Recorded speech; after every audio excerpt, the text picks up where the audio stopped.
여러분 오늘은 드보라라는 인물과 그리고 야엘이라는 인물 이 두 인물을 중심으로 내러티브한 그런 이야기 중심의 설교를 좀 해볼까 합니다. 여러분 사사 시대는 인류의 역사에서 이제 후기 청동기에서 이제 철기 시대로 넘어가던 기원전 13세기, 12세기를 배경으로 하고 있습니다. 이때에 이스라엘을 가장 괴롭혔던 족속은 익히 아시는 블레셋이라는 족속이었습니다. 이 당시 블레셋 사람들은 이미 청동기를 일상생활에서 널리 이용했고 이미 전쟁과 같은 주요한 사안에서는 철기를 도입하여서 사용했던 것을 역사적으로도 알 수 있습니다. 그때 가나안 사람들도 마찬가지였죠. 가나안 지역을 호령하던 하솔의 왕 야빈은 오늘 본문 3절에서도 말하고 있듯이 철병거 900대를 보유한 군사 강국, 그 나라가 바로 하솔이라는 나라였습니다. 또 신임이 두터웠던 이 하솔의 장군 시스라를 앞세워서 앞선 사사였던 에훗과 삼갈 이후에 20년 동안 이스라엘 백성들을 아주 가혹하게 괴롭혔다라고 본문은 전반부에 시사하고 있죠. 바로 그때 하나님의 권위를 가지고 이스라엘 백성들을 재판하던 선지자, 바로 그 사람이 바로 드보라였습니다.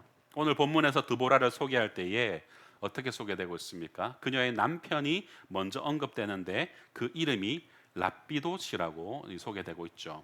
이 랍비도시라는 이름은 토치라는 의미를 갖고 있어요. 그래서 횃불이라는 뜻을 가진 라피드에서 유래되었습니다. 불을 연상시키는 이 강력한 듯한 그런 이름, 그것이 바로 이 드보라의 남편 랍비도스의 이름의 뜻이었습니다. 반면 드보라의 뜻은 뭘까요? 드보라, 여러분 혹시 들어보셨습니까? 드보라의 뜻은 꿀벌을 의미합니다. 꿀벌. 뭔가 이름만 보자면은 하나님께서 이 횃불이라는 이름을 가진 남자가 아닌 이 꿀벌이라는 뜻을 가진 이름의 여자 드보라를 이 이스라엘의 의사 결정의 최종 책임자, 곧 사사, 영어로는 저지, 우리말로는 재판관으로 선택하셨다라는 것은 이 드보라라는 이야기의 시작인 사사기 4장부터 우리에게 많은 생각을 하게 하죠. 사랑하는 성도 여러분, 랍비독과 그의 아내 드보라만 보더라도 하나님은 겉으로 보여지는 것만으로 이렇게 사람을 세우는 것이 아니다라는 것을 알 수 있죠. 익히들 아시다시피 여러분 고대 근동 지역에서는 여자들은 그저 일종의 재산의 일부였을 뿐이었습니다. 그래서 사람의 수를 셀 때에 여자의 수를 세지 않았었죠. 성경에서도 곳곳에서 우리는 그러한 문화적인 특성들을 곳곳에서 살펴볼 수가 있습니다. 여자들은 그저 남자들 아래 종속되었던 사회가 이 고대 가나안의 문화였습니다. 출애굽 이후에 이주해서 가나안 땅에 자리 잡은 이스라엘도 어떨까요? 그런 문화에서 여러분 자유롭지 않았죠. 이런 배경에서 이스라엘은 가나안의 하솔 왕으로부터 압제를 받아 너무 괴로워서 하나님께 부르짖었습니다. 그때 세워진 사사가 횃불이라는 멋진 이름의 랍비돛이 아니라 꿀벌이라는 이름을 가진 그의 아내 드보라였다는 것이죠. 그렇다면 여러분 드보라는 어떤 인물일까요? 드보라는 베냐민 지파에 속한 여자입니다. 이스라엘의 사사가 되어서 이 에브라임 산지의 라마와 베델 사이에 이 종려나무 아래에 거주하면서 드보라를 찾아온 사람들에게 하나님의 뜻을 따라서 그 사람들이 가지고 온 여러 가지 어떤 사안들을 이제 재판을 해주는 거예요. 어떻게 살아야 할지, 어떤 선택을 해야 될지 가르쳐 주었다고 오늘 본문 5절에서는 이 드보라의 사역에 대해서 잠시 언급을 하죠. 그런데 여러분 드보라가 여자이면서도 사사, 바로 재판관의 역할을 할 수 있었던 이유는 바로 드보라가 선지자였기 때문입니다. 여러분 선지자라는 말은 어떤 직책을 말하는 게 아니에요. 하나님의 영을 받고 하나님의 마음을 알며 하나님의 뜻을 그의 백성들에게 오롯이 전하는 사람, 그런 사람들을 우리는 선지자라고 호칭을 합니다. 하나님의 뜻을 알고 있으니 이스라엘의 의사결정을 하거나 분쟁이 있을 때에 재판을 하는 권위를 갖는 것은 어쩌면 당연한 이치가 아닐까 생각을 해봅니다. 그러나 여러분 이 사사기를 지나고 나서 이후의 왕정 시대는 여러분 달랐죠. 역대하 19장 8절을 보게 되면은 여호사밧의 종교개혁 이야기가 나오는데요. 이 여호사밧이 개혁이라는 이름으로 만든 이 재판 조직을 말하고 있습니다. 여호사밧이 만든 재판 제도에 따르게 되면은 레위 사람들과 제사장들과 이스라엘 족장들 중에서 사람을 세워서 재판을 주도하게 됩니다. 이 왕정이라는 것은 여러분 거대한 나라와 제국을 이 시스템으로 통치하는 구조가 기본적으로 왕권 국가의 조직이라고 할 수 있죠. 그러니 시스템의 원칙을 갖추어 놓아야 사람들 사이에 이 불만이 없고 왕의 입장에서도 이 시스템 안에서 이 왕정을 잘 통치할 수 있는 기반을 마련할 수가 있는 것이죠. 옳고 그름의 문제를 판단하는 것도 마찬가지입니다. 시스템 안에서 예측 가능해야 원활한 통치와 이 왕의 명령이 세워질 수 있는 것이죠. 이렇게 시스템을 만들어 놓으면 이 왕은 이 레위인 제사장들과 이스라엘 12지파의 대표자들과 그들과만 관계를 잘 맺어 놓으면 굳이 다른 사람 필요 없고 이 레위인 제사장과 12지파의 대표자들과 관계만 잘 해놓으면 손쉽게 나라를 통치할 수가 있게 되는 것이죠. 그렇기 때문에 자연스럽게 여러분 왕은 어떻게 할까요? 이들과 동맹을 맺는 거예요. 왕은 그들의 사회적인 지위와 경제적인 풍요를 보장을 하고 그들은 성전과 왕궁을 중심으로 왕과 결탁해서 그 왕의 통치에 정당성을 주는 것입니다. 그러므로 제사장과 왕 그리고 각 지파의 지도자들과 이 왕은 뗄래야 뗄 수 없는 그런 동맹 관계를 맺을 수밖에 없죠. 여러분 심지어 기원전 3세기 이후로는 이 레위인 가운데서도 이 아론의 반열을 뛰어넘어서 서로 대제사장이 되기 위해서 왕과 결탁해서 대제사장의 이 직위를 매간매직하는 그런 어이없는 일들도 실제로 있었다라고 비문에는 기록하고 있습니다. 이런 왕과 지배층에 속한 이들에게 바로 눈에 가시와 같은 이들이 존재했죠. 바로 그들이 선지자들입니다. 말씀을 맡은 자들이죠. 선지자들은 조직과 시스템 안에 들어가 있는 사람이 아닙니다. 하나님의 영이 임하면 돌무화과 나무를 재배하던 농부라도 하나님 부르심 앞에 나아가서 백성들에게 너희에게 이런 심판이 올 거야. 정신 차리고 돌아오라 라고 말을 해야 되고 목동도 심지어는 가정주부인 여자도 선지자가 될 수 있는 것이죠. 하나님의 영이 그에게 임하기만 하면. 하나님의 영은 날카롭습니다. 그래서 옳지 않은 것에 침묵하지를 않죠. 왕과 왕의 주위에서 권력을 탐하는 제사장들과 이 지파의 정치 지도자들의 도덕과 신앙의 타락을 그저 모른 척하고 지나갈 수 없는 사람들, 바로 그들이 선지자들이었습니다. 여러분 하나님의 영이 임하게 되면은 그 상대가 누구라도 아니다라고 외칠 수 있는 사람들이 바로 선지자들입니다. 그래서 왕과 제사장들 그리고 정치 지도자들의 공공연한 적 그들이 바로 선지자들이었습니다. 게다가 선지자라고 앞에 나온 사람이 자기들이 생각하기에 수준이 맞지 않다고 생각하는 사람이라면 그들은 더욱더 그들을 무시하고 경멸을 서슴지 않았던 것을 이스라엘의 역사에서 우리는 쉽게 찾아볼 수가 있죠. 경우에 따라서는 이 선지자들을 죽이기도 했습니다. 왕정시대는 이 두 부류의 사람들이 서로 팽팽한 긴장관계를 유지했던 때였던 것이죠. 자, 그렇다면 제가 왜 갑자기 드보라 이야기를 하다가 갑자기 사사시대 이후인 왕정시대를 얘기했던 걸까요? 왕정시대의 어떤 구조와 재판 구조와 이런 것들을 얘기했던 것일까요? 오늘 본문과 시대적으로도 맞지 않아요. 오늘 본문에서 대략 한 2, 3세기 이후의 시대라는 것이죠. 여러분 사사시대는 어떤 시대였습니까? 왕이 없던 시대였습니다. 그런데 왜 왕정시대를 논했느냐? 바로 왕정시대 살던 사람이 이 사사기를 기록했기 때문이에요. 사사기 17장 6절에 처음으로 이렇게 언급이 되어집니다. 그때에는 이스라엘에 왕이 없었으므로 사람마다 자기 소견에 옳은 대로 행하였더라 라고 사사기에 선명하게 적혀 있어요. 여러분 이 말을 딱 들으면 무엇이 생각납니까? 지금 사사기가 언제 쓰여지고 있다는 힌트가 딱 나오죠. 사사기는 왕정시대에 쓰여졌구나, 왕의 개념이 생긴 이후에 쓰여졌구나라는 것을 알 수 있죠. 그리고 이 자기 소견대로 행했다, 왕이 없으므로 자기 소견대로 행했다는 이 말이 17장에 등장한 이후에 18장, 19장, 20장, 21장에도 계속해서 언급이 되어집니다. 이 말은 이 기록자가 왕이 있는 시대를 살고 있다는 것을 암시하죠. 그래서 대부분의 역사학자들은 이 사사기가 바로 사울과 다윗이 다스리던 기원전 1050년에서 1000년 사이에 기록되었을 것이다 라고 그렇게 추측들을 합니다.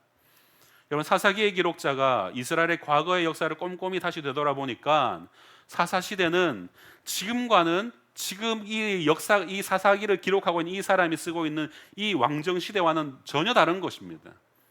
이스라엘 백성을 주도하고 이끌어가는 지도자의 자격과 사사들이 이끌어가는 이 다스림의 원칙이 지금과는 너무나도 다른 것입니다. 그 원칙은 다름 아닌 하나님의 영이 그에게 임했는가라는 것이었습니다. 성별 중요하지 않습니다. 출신 중요하지 않았습니다. 바로 이러한 것을 왕정 시대에 전하고자 하였고, 또한 이 사사 시대에 이스라엘에 반복되었던 악의 순환고리. 여러분, 이 악의 순환고리라는 말은 굉장히 중요한 개념인데요. 이스라엘 사사 시대 악의 순환고리가 무엇입니까? 이들이 말씀 앞에 불순종하죠. 불순종하면 하나님이 어떻게 합니까? 주패입니다. 그럼 이들이 어떻게 합니까? 아프죠. 아야. 그러면 어떻게 합니까? 회개하죠. 하나님 한 봐주 있어. 그러면 하나님 어떻게 합니까? 용서하죠. 용서하면 이들이 어떻게 되죠? 샬롬이네, 편안하구나 하면 여인의 곧 이들은 또 마음에 또 이 굉장히 불평과 불만이 또 일어납니다. 편안하니까. 그러면 하나님 또 어떻게 합니까? 때리죠. 이게 바로 악의 순환고리예요. 불순종, 이후에 징계, 이후에 회개, 이후에 샬롬, 다시 불순종. 이 악의 순환고리를 끊어야 함을 이 사사기의 기록을 통해서 말하고자 했다는 것입니다. 그렇게 하나님께서는 이 드보라를 선택하여서 사사로 세우시고, 그녀에게 납달리 게데스에 살고 있던 이 바락을 불러다가 납달리 사람과 스불론 사람들을 모아서 이 야빈의 군대 장관이었던 시스라와 이스라엘 골짜기에서 전쟁을 하려고 명령합니다. 그런데 여러분, 드보라가 전한 이 하나님의 말씀을 들었던 바락의 반응이 어땠을까요? 오늘 보면 8절을 우리 같이 한번 읽어볼까요? 시작. 바락이 그에게 이르되 만일 당신이 나와 함께 가면 내가 가려니와 만일 당신이 나와 함께 가지 아니하면 나도 가지 아니하겠노라 하니. 아멘. 여러분, 이 구절만 보자면은 마치 바락이 이 드보라를 너무 신뢰해서 그녀와 함께 전쟁을 나가면은 나가겠다라고 말하는 것처럼 보이지만 문맥을 살펴보면 그런 것이 아닙니다. 사실은 두려워해서 이렇게 답했던 것이죠. 납달리 사람과 스불론 사람 1만 명을 데리고 가봤자 이스라엘 골짜기에서 이 시스라의 철병거와 전쟁에서 이길 확률은 매우 적었기 때문입니다. 이런 무모한 전쟁이 정말 하나님의 말씀인지 의심했던 이 바락의 반응이라고 해석하는 것이 적절해 보입니다. 이런 두려움과 불신의 바락을 드보라는 함께 하겠다라고 확언을 하면서 함께 다볼산에 오르게 되죠. 전장의 한가운데로 뛰어든 것입니다. 여러분, 바락의 이름의 뜻은 이 랍비돗과 굉장히 비슷하게 강한 느낌을 주는 이 번개라는 뜻을 가지고 있습니다. 번개라는 이름을 가진 이 바락도 두려워하는 이 전쟁터에 마치 꿀벌처럼 유약한 여성 사사가 전쟁을 이끌어가는 그런 모양새가 되어버린 것이죠. 그러므로 꿀벌이라는 이름의 선지자 드보라가 사사가 되었다라는 이 사실은 단순한 정보 이상의 의미를 가지고 있다는 것을 우리에게 선사합니다. 한 사람의 외적인 조건, 그리고 그 문화와 전통이 만들어낸 사람들의 어떤 보편적인 시선이 어떻다 할지라도 하나님의 말씀을 입에 두고 있는 사람이라면 그가 비록 그 사회에서 천대받는 재산으로밖에 인정되지 않는 여성일지라도 하나님께서는 그 사람을 사용하신다라는 것을 우리에게 말하고 있는 것입니다. 자, 그렇다면 여러분, 이 전쟁을 드보라는 어떻게 이끌어 갈까요? 먼저는 산 위에 진영을 꾸리죠. 이스라엘 사람들이 블레셋 또는 가나안 사람과 전쟁을 할 때에 이 불문율처럼 지켜지는 원칙이 있었습니다. 그것은 바로 산 위에 진영을 꾸리는 것입니다. 평지는 안 됩니다. 언제라도 적의 철병거의 습격을 받을 수 있기 때문에 산 위에 진영을 꾸립니다. 당시 이스라엘 사람들은 아직 병거를 갖추지 못했던 시대였습니다. 성도 여러분, 당시의 병거는 오늘날의 탱크라고 보시면 돼요. 이스라엘 사람들이 10,000명의 군사를 조직했어도 철병거 900대를 감당할 수가 없었습니다. 실제로 출애굽하던 이스라엘 백성들은 홍해 앞에 사면초가의 상황에 처했을 때에 애굽의 철병거 600대 때문에 심히 두려워 떨었던 것을 우리는 역사적으로 이미 알고 있는 바입니다. 그러니 병거가 있고 없음은 전쟁에 큰 영향을 미칠 수밖에 없죠. 어찌되었든 아직 병거를 갖추지 못했던 이스라엘 백성들이 이 병거의 기동력을 감당해낼 능력이 되지 않기 때문에 병거가 쉽게 오를 수 없는 산 위에 진을 치는 것은 여러분 이스라엘 입장에서는 너무나도 당연한 전술이었다는 것입니다. 그렇게 선택한 산이 바로 다볼산이었습니다. 여러분 다볼산 사진을 한번 볼까요? 이건 최근에 이제 다볼산 사진인데 다볼산이 이렇게 윗부분이 평평합니다. 평지가 형성되어 있고 관광지가 형성되어 있다고 합니다. 또 다볼산은 이스라엘 골짜기 한가운데 있는 산입니다. 그래서 골짜기라고 불리지만 갈릴리 산지와 사마리아 산지가 그 사이에 끼어 있어서 가나안을 동서로 나눈 오름 정도라고 보시면 됩니다. 이 지역의 한가운데 있는 해발 575m의 다볼산은 주변의 다른 산들과는 달리 모양이 독특하고 높습니다. 멀리서 보는 것보다 훨씬 경사가 급해서 병거가 오르기 어려운 그런 산이 바로 이 다볼산이었다고 합니다. 두 번째 사진을 한번 볼까요? 좀 멀리서 보면은 이처럼 굉장히 엄폭 올라와 있는 그런 산이었습니다. 그러나 그 정상은 평탄해서 많은 수의 군인들이 이 정상에서 진영을 갖추고 전열을 정비하기에는 전쟁을 하기에는 가장 안성맞춤인 장소, 그곳이 다볼산이었던 것이죠. 그렇게 다볼산에서 이제 정상에서 이들은 10,000명의 수가 이렇게 전쟁 준비를 마쳤습니다. 이 전쟁이 어떻게 진행되는지 우리가 읽은 본문에서는 아주 단편적으로만 일러줍니다. 14절과 15절 말씀을 같이 읽어보겠습니다. 시작. 드보라가 바락에 이르되 일어나라, 이는 여호와께서 시스라를 내 손에 넘겨주신 날이라. 여호와께서 너의 앞에 제 아니하시느냐 하는지라.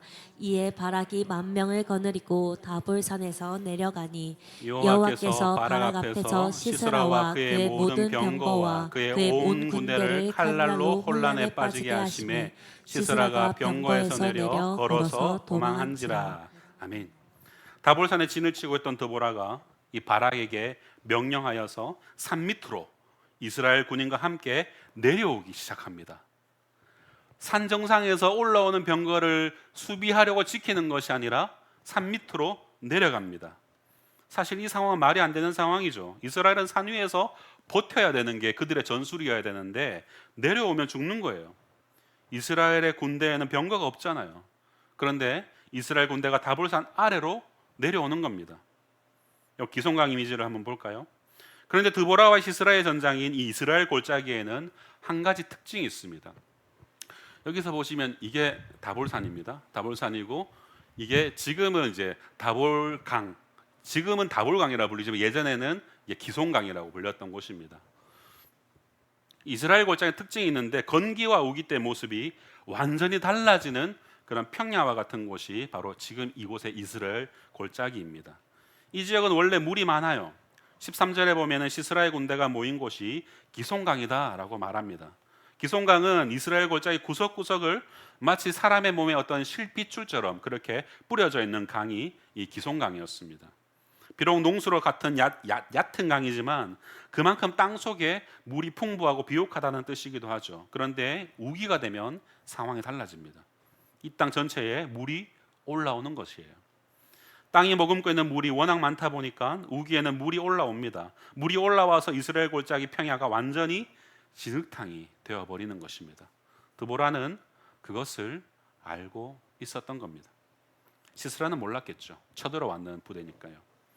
시스라가 다볼산에서 군대가 내려오는 모습을 보고는 그들과 싸우기 위해서, 여기는 상상의 범위입니다. 지금 우리가 읽었던 그 본문에서 상상의 영역으로 좀 생각해 볼 수가 있어요. 싸우기 위해서 병거를 달리기 시작했을 거예요. 진흙탕이 된 그곳의 철병거는 무용지물이죠.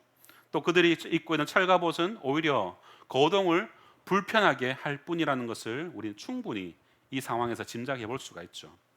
15절에 보면은 시스라의 군대가 혼란에 빠졌을 때에 시스라의 병거에서 내려서 이 시스라가 병거에 내려서 걸어서 도망하였다라는 것으로 볼 때에 지금 이 전투가 어떤 식으로 진행됐는지 충분히 우리가 생각해 볼 수 있는 상황입니다. 또한 이어지는 5장의 드보라와 바락의 이 전쟁사를 노래로 표현하고 있는 것이 바로 5장의 내용인데 5장 21절은 이렇게 기록합니다. 기송강은 그 무리를 표류시켰으니 이 기송강은 옛 강이라 내 영혼아 네가 힘 있는 자를 밟았도다 라고 그 노래에 이렇게 표현하고 있습니다. 병거가 전부 진흙에 처박힌 거예요. 그야말로 기손의 물결이 땅을 적시고 병거들을 꼭 붙들고 있는 듯 꿈쩍이지 않았던 것입니다. 땅이 병거가 달리기에 좋을 때나 여러분 시스라가 전쟁에서 유리하지 이미 전차가 무용지물이 되었다면 그들도 어떻게 됩니까? 병거에서 뛰어내려서 싸워야 될 거 아니겠습니까? 이제는 무슨 싸움일까요? 창과 화살의 전쟁일 뿐입니다. 그리고 그것 속에서 육탄전이 벌어졌겠죠. 그런데 철갑을 두르고 있는 시스라의 군대가 이스라엘 군대와 싸우기 위해 병거에서 내려오면은 오히려 진흙에 더 깊이 그들의 발이 빠지기 시작했을 것입니다. 더 힘들 것은 불보듯 뻔하죠. 전쟁은 그렇게 끝이 납니다. 병거에서 내린 시스라는 오늘 본문 15절에서처럼 목숨을 부지하기 위해서 도망가는 수밖에 없었습니다. 진흙 때문에 걸어서 도망하였다라고 성경은 기록합니다. 만일 그가 병거로 도망할 수만 있었다면 병거 타고 도망했겠죠. 그런데 이미 병거는 이 기송강에 표류되어서 완전히 꿈쩍달싹 못하게 된 상황이 되었기에 그는 맨몸으로 탈출하여서 걸어서 도망하였던 것입니다. 시스라가 그렇게 걸어서 도망하여서 당도한 곳이 어디였습니까? 겐 사람 헤베레안의 야엘의 장막에 도착하게 됩니다. 여기 겐 사람들은 모세의 장인 호밥의 자손 중에 하나라고 오늘 보면 11절에서는 소개합니다. 또한 겐 사람들은 지역적으로 이 하솔, 이 지금 이스라엘을 쳐들어온 이 하솔 땅과 가깝기 때문에 하솔 사람들과 좋은 관계를 맺고 살았습니다.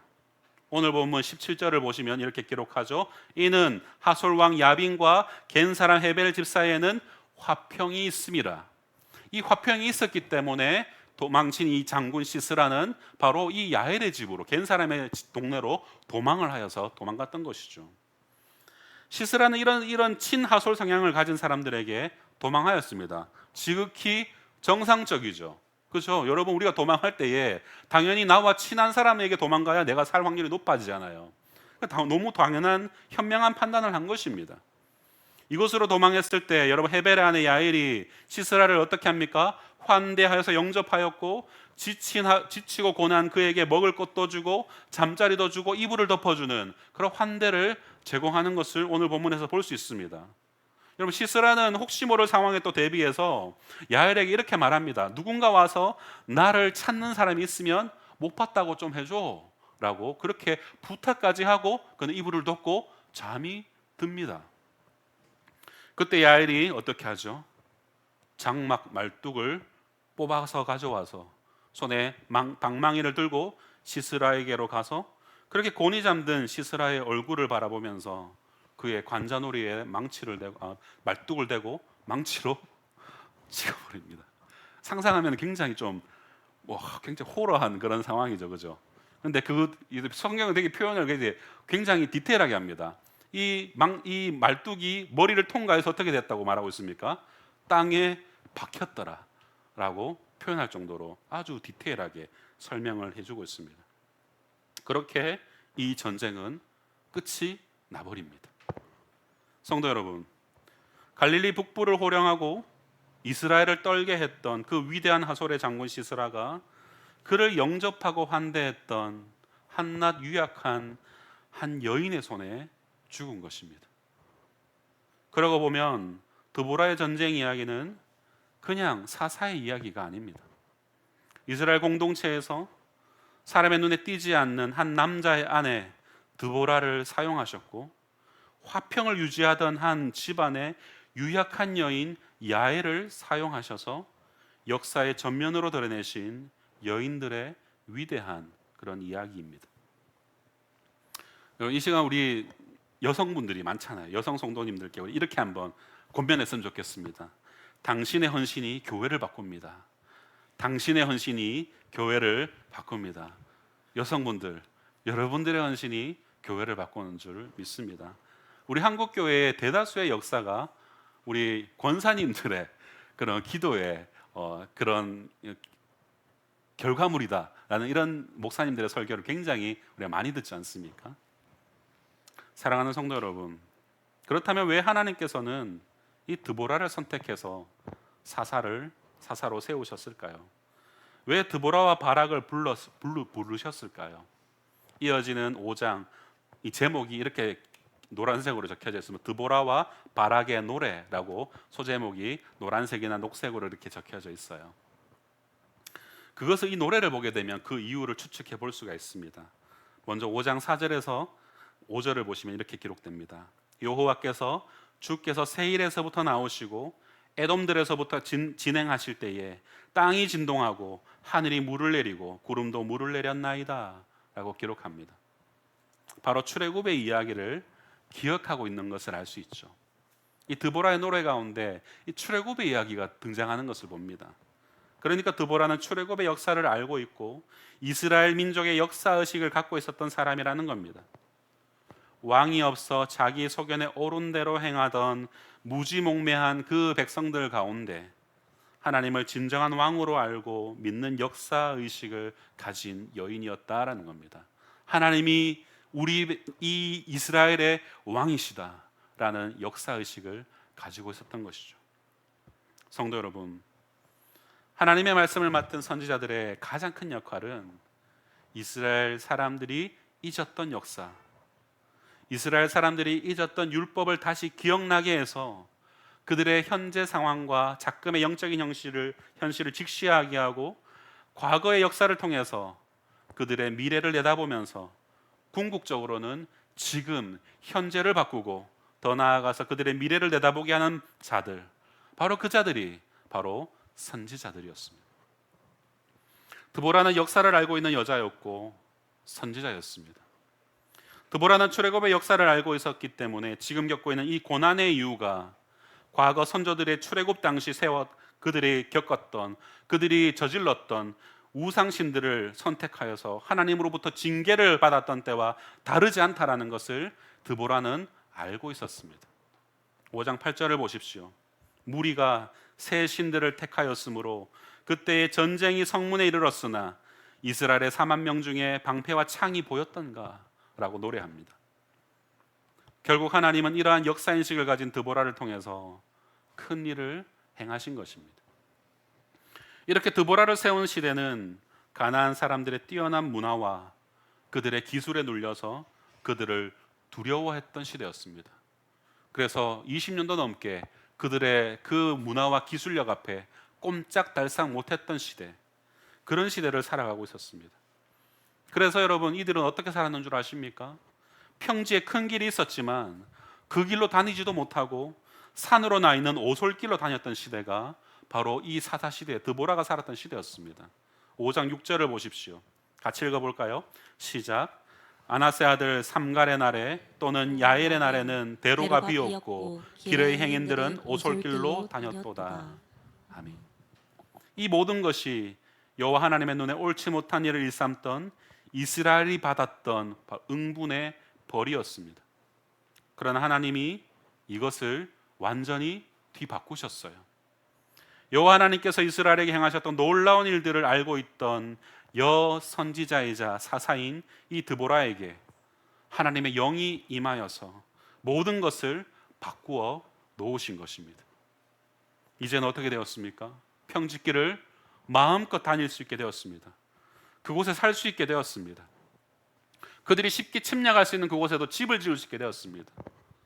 이 모든 것은 하나님이 하셨고 여선지자 드보라와 야일이라는 유약한 여인을 통해서 하나님이 역사를 이끌어 내셨던 것입니다.